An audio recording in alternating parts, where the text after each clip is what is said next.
Hey everybody, it's A Dog's Life with Angela Ardolino, and I'm so excited about my guest because, I got to back up a little bit.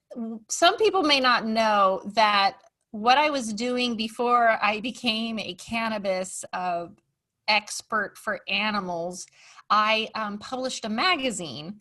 And what was crazy is that I published a magazine because I had moved to Tampa, Florida, and I was dating a guy who had two girls, and I was like, well, let's see what to do with these kids. And I couldn't find something to tell me what to do. So I started a magazine. But my biggest fear was I hate writing. Like, it's torture to me. I write like I speak. I was in the theater before that. So every time I did write something, it was in conversations. My grammar is terrible. So it wasn't my thing. So I was like, how am I going to publish a magazine? I know what I want the magazine to have in it, but I can't write. Well, I started the magazine anyway, and then the writers came to me, and it was the most amazing experience because I was surrounded by writers that wrote so beautifully. So I would just come up with, it was like I was the interpreter. I would have a doctor who was doing this wonderful things for kids' health, but I didn't know how to put that in an article, or nobody knew how to put that in an article or get that across. And then I would go with the writer and I go, look, this is what we're doing, whatever. And they would write it, and it was such a beautiful marriage. But because of that, I have been pressured to write a book, first about parenting, now about cannabis and animals. And I'm like, I don't, it's like not what I want to do. I totally want to have a book, but I can't write. It's not what I want to do. And then what do? You hire somebody that, doesn't speak your voice, or, okay, now I'm going to write about medical cannabis and pets. I have to find somebody that A, knows what they're doing and saying and knows how to write. Well, guess what? That person exists, and I found her. And not only did I find her, I reached out to her, and now we're best friends. No, I'm calling her my best friend. Mary Biles. That was like the longest entry Wow, ever. goodness. But Yeah. those of you who do follow me on, our Facebook Lives or our YouTube or whatever, probably have heard of it already. But my new favorite Oh, book, yeah. here it is. The Da, da, Essential da, da, Guide, what is da. it? The Essential Guide to CBD. Now, this is for humans, and I love it because, of course, um, I get asked all the time, what do I recommend? Do I take it? What do I take? What does it work for on the human side of things? And that's not my expertise. I know all about it. I treat myself. So thank you for writing such a beautiful book Thank you. that didn't miss anything. You told the whole darn story. I know that you wanted to go more into the endocannabinoid deficiency, but you didn't make it in this book, so maybe the next book. But I love your story also, because I remember thinking, I wish that I could be in something new, or something that was discovered, or a new industry. And we are so lucky because we're pioneers, Mary. Yeah, but I think cannabis found me. I don't know. Or It the found me stars. too. Yeah, the stars aligned. I think it's the case with many people, but I have a very varied background. So for about, I suppose, 10 years, I worked in TV production. I'm from the UK, as you might have gathered from my strange accent. Beautiful. Um, I worked in TV. I was a complementary therapist as well, specializing in massage and reflexology and Reiki for many Awesome. I years as didn't know well. that. Yeah, so you didn't know everything about me, you see. There you No. go. And I've also been a teacher. So I kind of doing, all these different things. And I was living in Spain at the time. And yeah, I suppose cannabis came onto my horizon through the mum of a very good friend of mine who was dying of pancreatic cancer. And she'd had all, the chemo and the radiotherapy and what she's been given palliatively, i.e. morphine, was just not agreeing with her. It wasn't in her case controlling the pain. It was completely messing with her head. She was, suffering a sort of intolerable existence. And where she was living in Belgium, it was a kind of grey area, and a doctor could prescribe something even though it wasn't properly approved. And she was given cannabis oil. I didn't know anything about the medicinal properties of cannabis. I'd maybe heard something from an ex-boyfriend, but I didn't really know anything. And for me, it's always been very kind of a human right of being able to die with dignity, basically. I mean, obviously, we should also live with dignity and a full and vibrant life. But I've always had this sensitivity to kind of, the life of old age and also the dying process. And for my friend's mum, it meant she could die with dignity. She wasn't in pain. She completely recovered her lucidity. She had a bit of appetite. She was a bit stoned, so she kind of, could have a giggle with her family. And it just gave, those last few weeks quality that she wouldn't have had, if she hadn't been allowed to have cannabis. And when my friend was telling me all this, I was incensed, enraged. Exactly how I felt. And it's funny because I lost my mom to colon cancer. And yes, my mom too. Yeah, crazy. Wow, God, there you go. And she totally, this was before we could get medical marijuana. But even if we did, she would have never taken it. I would have had to snuck it in or whatever. But yeah morphine is horrible.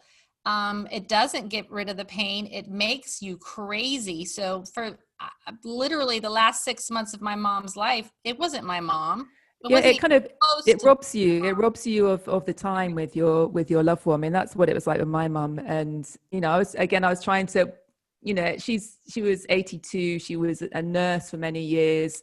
And it was too late, really. It was, unfortunately they caught her cancer quite late.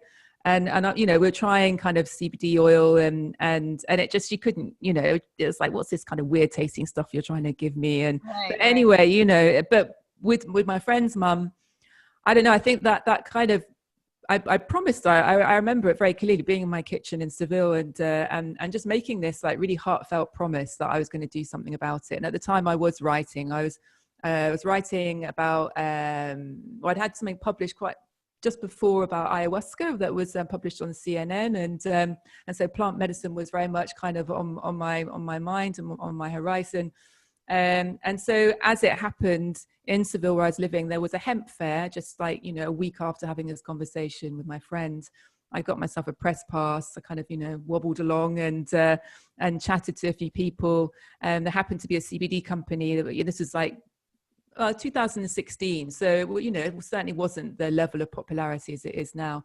Right. And this CBD company happened to be looking for a full-time writer. I spoke to the founder's mum and we kind of got on, and I had an interview like a week later or a few days later with the head of marketing, and before I knew it, I was hired as a full-time writer working in the cannabis industry. It was insane, really. It just felt like there was this kind of perfect synergy that I was meant to be doing it, really. And so the next thing I knew, I was immersed. I knew nothing. I didn't know what cannabinoid was. I couldn't even like say the word, actually. Oh no, me neither. Yeah, I remember actually not long after starting, I was very lucky enough. There was a conference in Madrid, and Raphael Mechoulam, who was basically the kind of granddaddy of cannabis science, made all the big discoveries.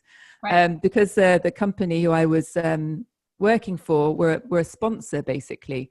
And so I actually got to interview Raphael Mechoulam. But I couldn't even say the word cannabinoid. It was embarrassing. I was like, and I didn't, I wish I could interview him now. Maybe I will one day. I don't know. Right. But, I was like this sort of wide-eyed, wet behind the ears. But so that was, it was a kind of baptism of fire. And I became very quickly fascinated by the endocannabinoid system.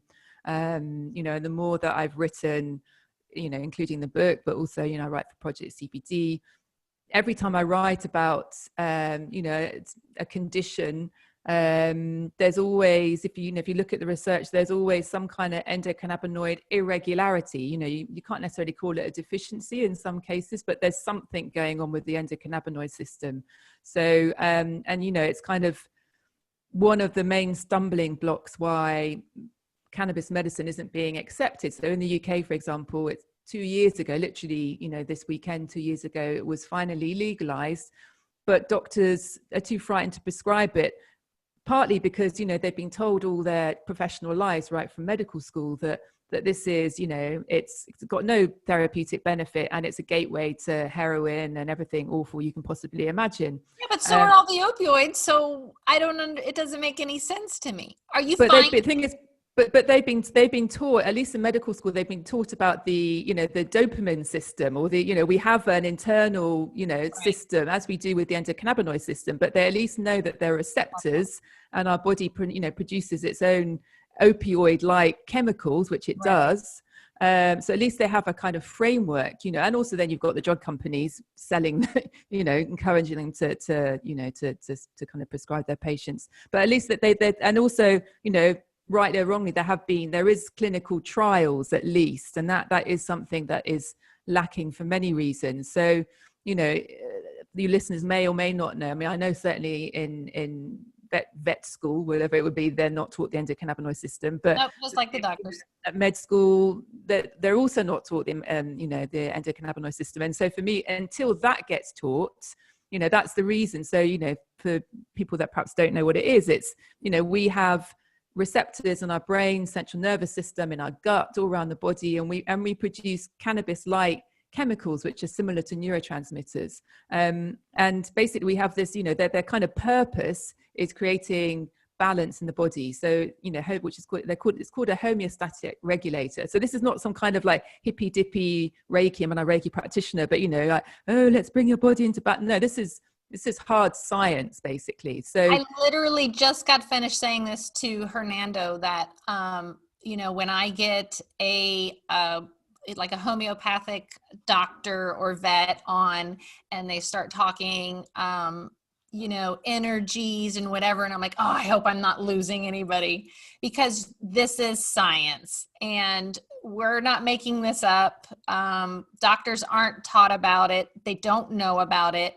And I don't know about you, but I'm finding a lot of young vets coming out of vet school are going out and educating themselves and aren't going to, put up with this anymore. They're going to learn, they're going to start practicing and recommending, and they are, right? Because we're going to write a book together. Yeah. She's already written a wonderful book. I got mine on Amazon. It took forever. Should we do Amazon, or can we go on your site? Yeah, do you know what? I don't know what's been going on, but the publishing company haven't sorted out the rights in the US. So at the moment, you have to kind of buy it through the kind of UK. It gets shipped from the UK. So I don't know whether that's going to change. It's a bit annoying. It's also available on ebook. But actually the hardback is really nice, because it kind of feels really nice. They've done, apart from chopping out by accident the section on the endocannabinoid deficiency, that was very much layout designer. But apart from that, she did a really good job with the design. Yes, I love it. But I take it everywhere and hand it out too. We love them. But I think I did do it on Amazon. It just took forever to get the book, but I did get it eventually. Mm-hmm. We were talking about the endocannabinoid system and how our vets aren't taught about it. And because just to point out that the endocannabinoid system isn't just a human thing, right? So this is in every species with a backbone, essentially. So, and it's been part of our kind of evolution from sea squirts, apparently. So I mean, like literally, when I was sort of thinking of what we might talk about today, there's like an amazing study that talks about how it's been part of our evolution. So any animals, humans are animals, who are long distance runners, basically, or have been in their evolution. Mm-hmm. The endocannabinoid system, because we have the one endocannabinoid is called anandamide, which comes from the Sanskrit word for bliss. So it kind of gives you that runner's high, when you just feel great, you've been running. I've never experienced it, but I hear about it. Yes, so you're not a runner. Yeah, and are you a runner? Not really. My back's knackered. I can't run. But my sister is a runner, and she always, and I remember her even teaching me to find like a pace and a stride and whatever, and her teaching me that. But Angie, do you dance? I You're a do. dancer. Okay. So that feeling of feeling great when you're dancing, I mean, they've showed actually singing, like there's this great study that, these women are in a choir and they measured their endocannabinoid levels, their anandamide levels after singing. Like if you do something you love, it seems to me, but singing is quite physical, but certainly singing, dancing, moving your body, anything like that. But basically it developed to kind of give us, a kind of reason for running all those long distances, basically like a reward. It's part of our kind of reward system. So, Right. if you're imagining you've got to kind of run, I don't know, to go and pick some berries, it's like, not only are you going to get the berries, but you're going to have this sort of hit of feeling great as well. And it's the same for animals. We've all seen, when my dog Sunday, today I was out walking with her and she was like running around just like with her tongue out, just full of joy. She's high on anandamide. That's what's Oh, yeah. happening, basically. With horses running around in the field. I'm not talking about when you're riding them or you're kind of forcing them to do something, but when they're just doing it out of their own volition, that's the endocannabinoid system at You work. can't deny it when you see a horse running, or, my Doberman, who we call a horse, running. You can definitely see that it's something that is kicking in and they feel good and they hit that stride. There's no denying it. I know that you shared with us a study that you found that they actually did a study with dogs running off leash versus on leash, or not, that dogs that are off leash are healthier. Well, this was part of this study, basically, that was sort of showing that animals. So they compared dogs, humans, and ferrets, right? So ferrets aren't long distance runners, Right.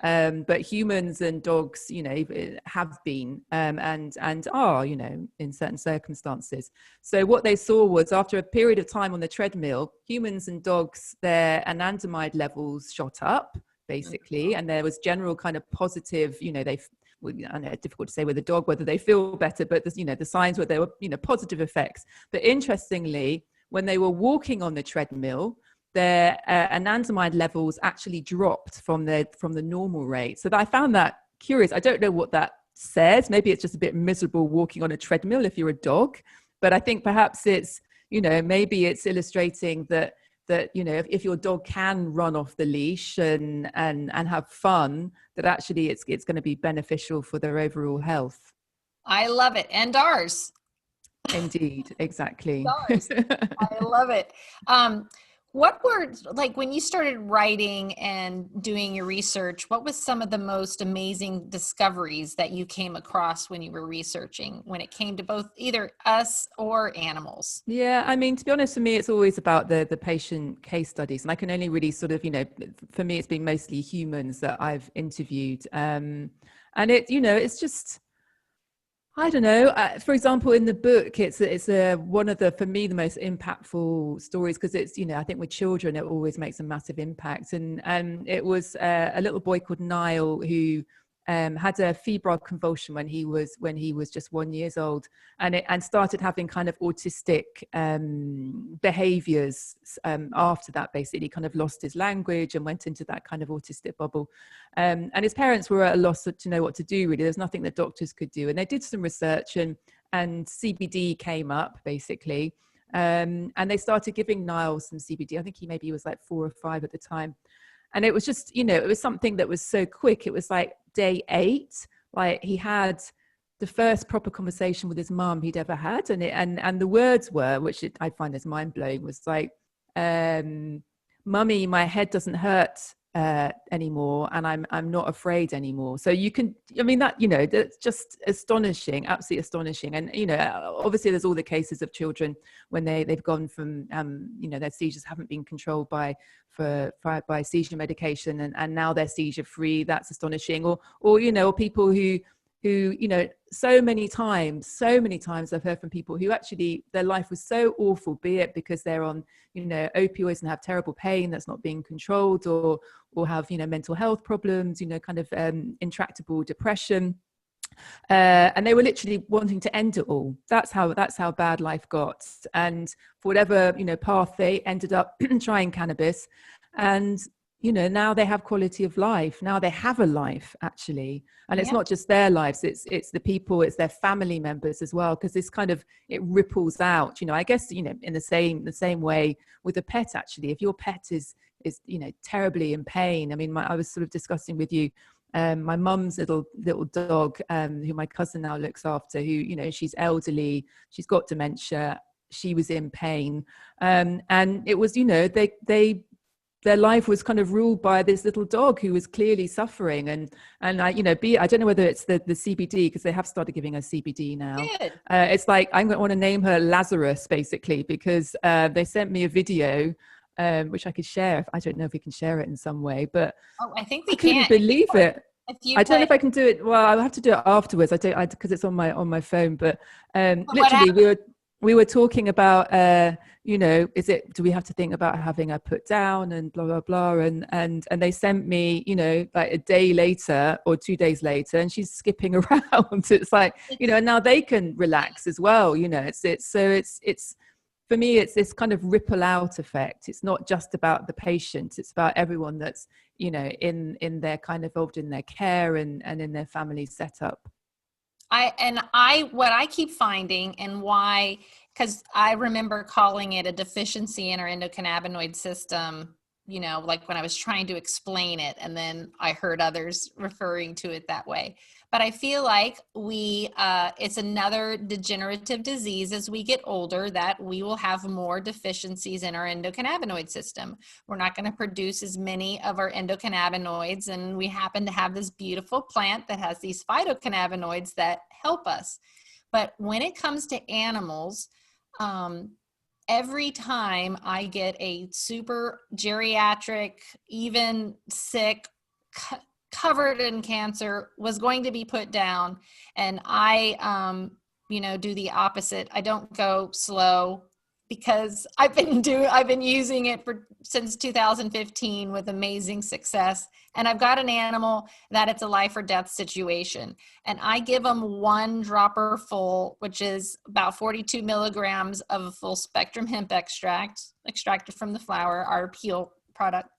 And they get the zoomies like you wouldn't believe. And at first, I kept asking, well, it can't be static ataxia, because it is, that's from THC, and they're not getting that much THC. And the only thing that I can think of is that they're being, you know, filled with these phytocannabinoids that are getting rid of inflammation, pain, helping with anxiety, helping with sleep, helping with appetite, which of course is going to make them feel better all the way around. So I have more people sending me videos of their dogs that weren't moving, running around. Like it's funny, because their back ends weren't working, and now they're basically up and dragging them or making them work. So people can tell me whatever they want. I was in the same boat as you in 2015. I went to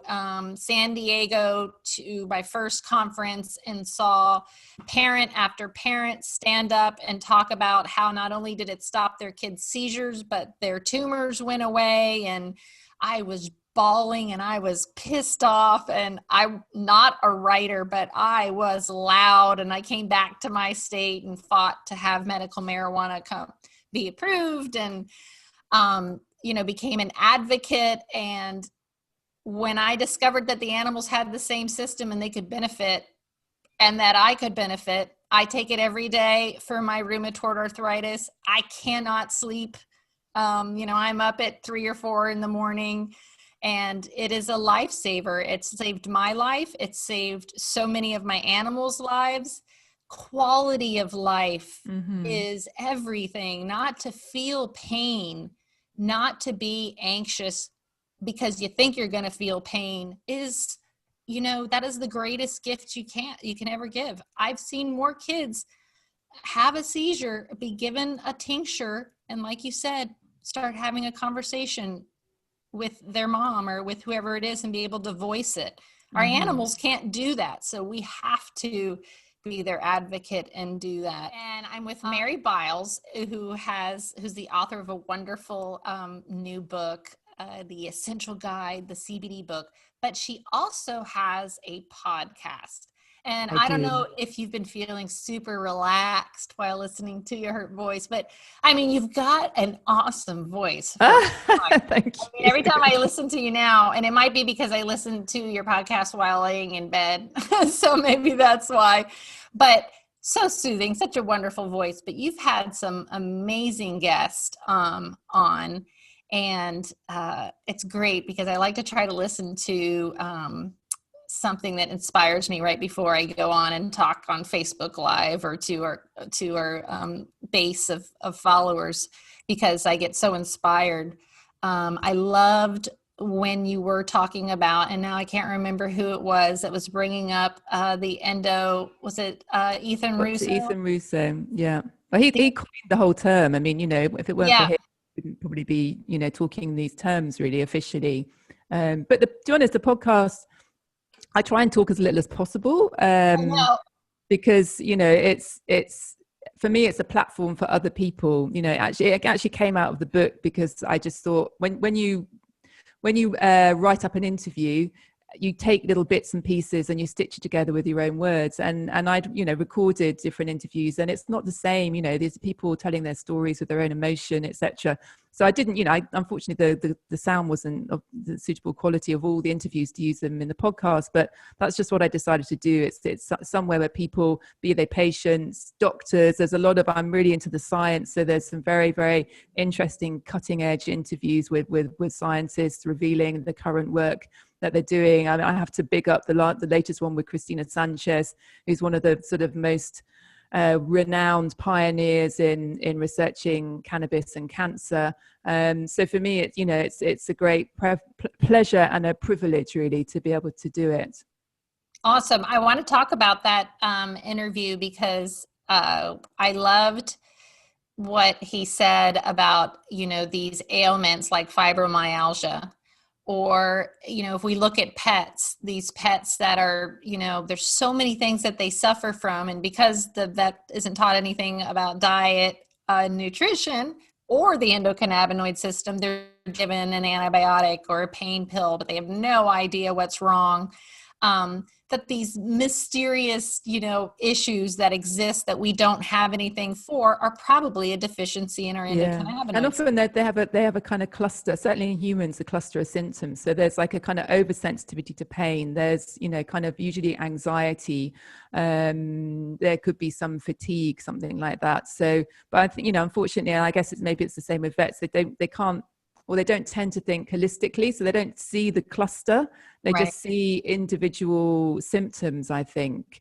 But I found it interesting with Ethan Russo. I've just been writing something on endometriosis, and that could be another one, basically another condition where there is an endocannabinoid deficiency. So of course in animals, I mean, I think what they're discovering now is a relationship between the gut biome and the endocannabinoid system. So I know you've spoken about antibiotics and the overuse, so that's quite possible, extrapolating from that could have a negative effect on our endocannabinoid system. Diet, it's like diet, stress, poor sleep, are all things in humans that negatively affect the endocannabinoid system. So again, diet, I'm sure in pets, and stress as well, is going Diet to have is an is impact. probably the thing that impacts them the most, and it's the worst. And then what's crazy is that they get older, and as they get older, and we love our animals, is when they are suffering and they can't sleep through the night, neither can you. So it's just this terrible cycle that we all go down, and then they just keep going, getting more and more medications, and it just gets worse and worse and worse. And then they're putting their dogs down at 9 years old, when we could have avoided that from the very beginning. Yeah. And I know that because it happened to me. I did everything my conventional vet did, and never again. And I'll continue Yeah. to scream and yell about it all the time. The name of your podcast is Cannabis Voices. It is, she interviews some of the best out there who have been studying and research and using the medicine for years. And it's so refreshing because I love having you now as a colleague because you find research that I didn't even know existed. And it's something that every senior animal and human should be on, Yeah. because we are getting older and things happen. And this is a wonderful plant that can help us not feel that pain, not feel that anxiety, which freaking takes away most of our problems. Yeah. And also just, I know we're probably about to run out of time, but one of the things with the endocannabinoid system is it's protective. And actually, that's what we kind of need as we're getting older, So with cannabinoids, they are neuroprotective. So for both, your kind of pets and humans, if we can just, help to protect our brain cells, help that whole kind of neuroplasticity, forming new brain cells, it can only be a good thing. That's right. Thank you. I'm so excited. Of My course, we're pleasure. going to have you on again, and we're busy working on our book, and we'll have that out to you guys soon. We'll make a big announcement when we're ready for that.